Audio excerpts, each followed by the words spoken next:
Abonnez-vous sur notre chaîne YouTube Kadhafi Mboumoudi pour ne rien manquer.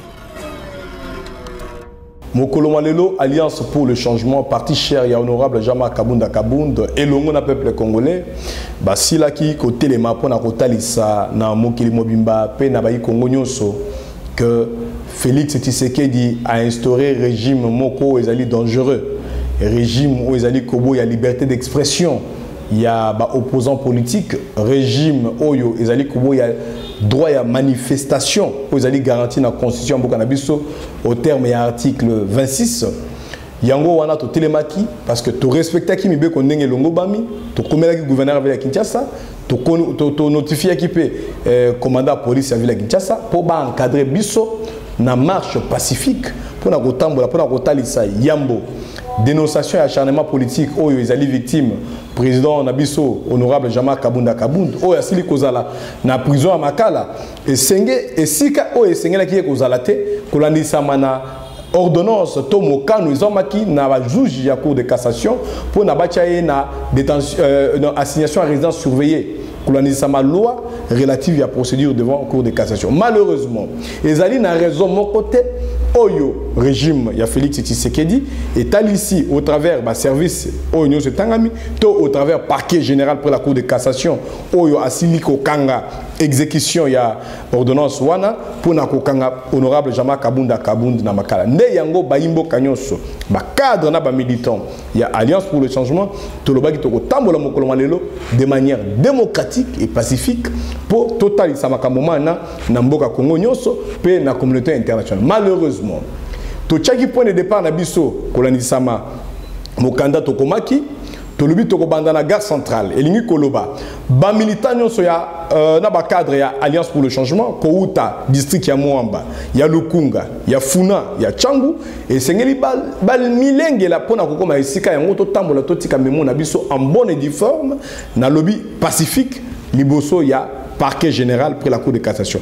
Malheureusement ba oyo bazaki na nzela ya poids lourd ba betami ba zokisami ba kangami na la police oyo batindaki po ba empêcher biso to manifester ba oyo bazaki na Willery ba betami ba zokisami ba kangisami lolenge moko et pas ya ba élément ya police nationale bilile ezali oyo bino bozali nango oyo boye kotalisa na ba imboka nde tolobi boye et tumba ya Alliance pour le changement ezali affaire personnalité ezali combat autoponi comme contre la dérive dictatoriale ya régime ya Félix Tshisekedi ezali mbela otali ko benga ba politique nyonso ba force vive nyonso ba association société civile tolenge la démocratie na mboka na biso liberté d'expression liberté de manifestation droit de l'opposition tozali ko kende wapi na régime ya lolenge oyo nde na mokolo mwanelo totalisi peuple congolais que Alliance pour le changement azali na population na simanaye bisika nyonso malgré brutalité bato ba telemaki pe totalisi ete tokotika te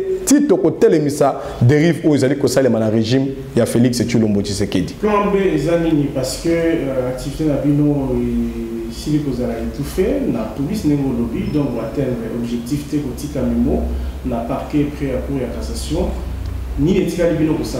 Oyo ezali nanga mona biso ko sala ezali ko komisa memo na ba magistrat na biso na parquet général pour la cour de cassation et pas il y a président il y a cour de cassation oyo ba assigné qui a raison sur l'honorable Kabound et puis na wana to ko saisir communauté internationale au travers ba représentation diplomatique na kati ya ville Kinshasa tokomemela memo wana bakonzi banso pe ba partenaire nyonso ya Congo batala lolenge ni Congo ezali kokota na danger na matali gouvernance na matali démocratie. Donc objectif plutôt pour ça na bino ezali comment na leader na bino en liberté ou en liberté conditionnelle ndenge ba signer à résidence. Alliance pour le changement ezali ko liki ya bongote pour na biso tozali ko senga cessation de poursuites judiciaires contre honorable Jama Kabunda Kabound tolobi yango mayema soto comment na comme procédure c'est un acharnement politique oyo ba surplanter yango balusi yango et comme la tracasserie judiciaire na mai o nyonso batali ici lokola ba infraction 12 prévention retenue et pas ya parquet général pour la cour de cassation ce qui totali ezali ko kende en contradiction na mobeko likozi mboka constitution na article 107 o lobi bakoki kolanda parlementaire te na matali ya ko loba pona mboka to matali ya ko pona mboka azali parlementaire, azali ko jouir na article 107, koleki samawana, tokoki kotala te ba oyo tobengi ba règle ya droit commun. Ba prévention nyonso batangeli ezali kokende na cadre ya droit commun. Mais ya azali motokota la droit commun te. Ya azali motokota la droit des institutions. Lokola parlementaire, article 107 lobby, aucun parlementaire ne peut être poursuivi pour une raison ya expression naie, tout pour une raison ya opinion naie. Wana toyokani ndelo to lobby Alliance pour le changement ezako senga cessation de poursuite judiciaire. Tout à l'heure, libération, relaxation immédiate et sans condition. Il y a président Nabiso, honorable Jean-Marc Kabound à Kabound. Assez, vous en avez à part Binomo. Tozali na peuple congolais. Parce que assez, ezali na kati na yango, ba peuple congolais. Ba Kongomani basi pe mibali basangani wana. Na sous leadership ya honorable Jean-Marc Kabound Kabound azali porteur toto kobenga ye apôtre ya changement ya solo oyo changement régime ya Félix Tshisekedi ezangi ko talisa to komema la peuple congolais biso lokola tozali ba héritier idéologique ya Etienne Tshisekedi wa Mulumba nde tolobi ya solo to ko telemela mwana mboka Félix Tshisekedi po to mema changement ya solo na kati ya mboka na biso.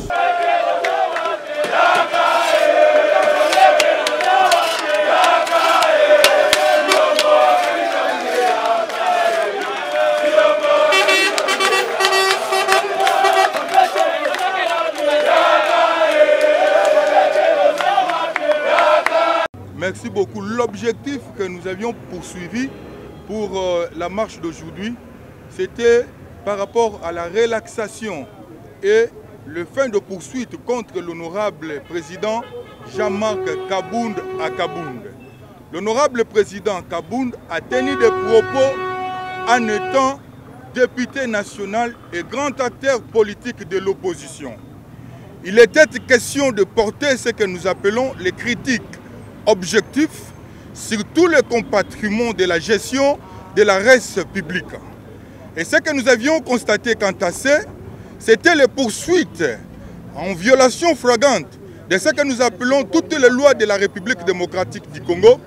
Le président Jean-Marc Kabound Kabound est détenu d'une manière irrégulière et cavalière en prison centrale de Makala. C'est ainsi que nous avions opté avec le respect strict de la Constitution, parce qu'en premier lieu, nous sommes dans ce que nous appelons le régime d'information. Nous avions informé l'autorité compétente, afin que nous puissions marcher en séjour. Mais avec étonnement, avec désolation, nous avions compris que M. Tshisekedi s'est érigé comme étant un petit dictateur. Et ce que nous avions déploré ensemble avec lui à l'époque de Joseph Kabila, c'est ce que M. Tshisekedi commence maintenant à appliquer. Il y a eu des balles réelles, il y a eu des attaques que nous avions subies, des arrestations arbitraires. Et cette façon de faire les choses, nous disons à M. Tshisekedi, nous ne lui donnerons pas un second mandat. C'est ce qu'il doit savoir. Parce que bientôt là, nous allons lancer l'opération 2023 Tshisekedi 0 point. Qu'il sache qu'il va nous rencontrer dans son chemin. Avec les gendarmes et la police, Tshisekedi a mis dans notre chemin. Nous allons rencontrer Tshisekedi aussi dans notre chemin. Parce qu'au jour d'aujourd'hui, Tshisekedi doit être considéré comme un petit dictateur dans ce pays. La même chose que M. Kabila faisait à l'époque, c'est l'héritage que Tshisekedi a hérité. Une très grosse déception. Même les sphinx de l'imité tiennent Tshisekedi là où il est. Il regrette pour avoir engendré Félix Tshisekedi. Et tout un peuple, nous sommes très en regret.